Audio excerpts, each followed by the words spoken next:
Goedemiddag mensen, ons is hier saam met Sean White, die hoofafrigter vir FNB Kudus in Walvis Bay by die Jan Wilkins Stadium. Dis hulle game teen Wanderers vandag. Dis tussen nommer 1 en 2, Kudus is bo aan die lys. Sean, baie dankie dat jy ons gejoin het. Sê vir ons, hoe belangrik is vandag se game vir julle? Nee, is 'n baie belangrike game, obviously, en ons het vir onsself targets geset en as jy jouself wil meet, moet dit in die Wanderers wees. Hulle is nommer 1 vir 'n rede en hulle speel goeie rugby. So, dis die maatstaf wat ons onsself wil meet. Ja, en wat is die tipe rugby? Gaan se hardloop rugby of voorry rugby?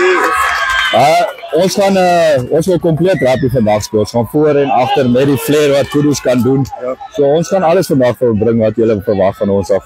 Die Jan Wilkins Stadium is altyd 'n pragtige plek met julle ondersteuners en alles. Julle gaan hopelik 'n lekker show vir ons gee. Wat se boodskap het jy vir hulle mee? Ja, soos jy kan sien is amper vol. Ja. Wanneer die eerste spaai draf, gaan hierdie stadion vol wees. Net dankie sê vir ons toeskouers. Hulle volg ons waarever ons gaan en hulle bly baie loyaal teenoor ons en hulle dra ons altyd in games. Excellent. Baie vir die beste. Baie dankie. Thanks all.